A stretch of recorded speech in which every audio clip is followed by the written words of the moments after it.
Hey, I'm meteorologist Doug Myers with the latest look at your forecast, and we are monitoring north central Kansas, where there's a winter weather advisory in effect for the start of the week. This includes Christmas Day and a Tuesday. 1 to 3 inches when it's all said and done, as we'll be keeping a close eye on the trend. So for the next couple of days. In the meantime, for tonight, dropping to 33 degrees, so right around the freezing mark. A little bit cooler, maybe dropping in the upper 20s in north central Kansas, where there's a higher probability of the snow. And very little warming through the day tomorrow for Christmas Day, with a high of 36 and still breezy.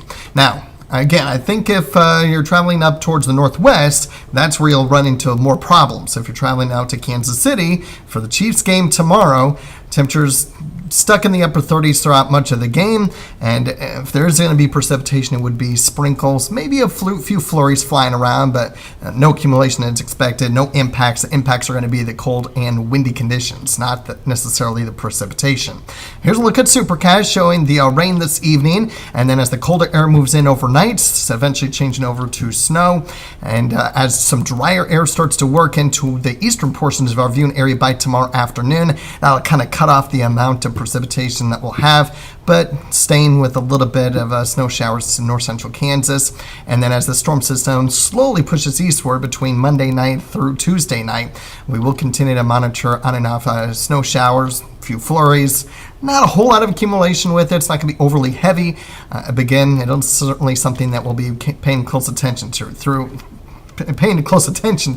So through Tuesday, I'm still thinking that Zone 1 will have the higher impacts, where 1 to 3 inches, maybe some isolated 4 inches could occur, mainly through Monday night, and a few leftover flurries with minimal additional accumulation on Tuesday. In Zone 2, including Topeka, perhaps 1 and 2 inches. Again, it's going to depend on how quickly the drier air pushes into the area, that dry slot tomorrow afternoon, cutting off a lot of the potential snow that we could have. And then, again, the flurries that we'll have between Monday night through Tuesday night, not going to be overly heavy the way it looks right now.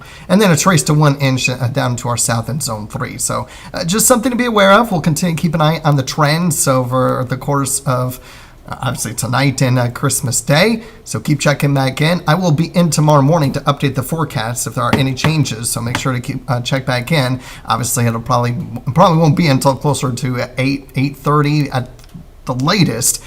For you to check on our website, the WIBW weather app, social media.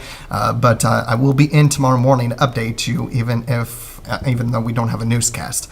Obviously, we're going to be stuck in the 30s for highs, lows in the 20s. Not much temperature differences over the course of much of the week.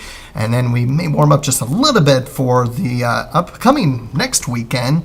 Our temperatures may warm up to 44 Saturday, but then starting to cool down a little bit as we bring in the new year on Monday. So pretty much not a whole lot of warmer temperatures for these next 8 days. So enjoy the warm temperatures if you still are in the warm slot this evening before the colder air works its way into the area.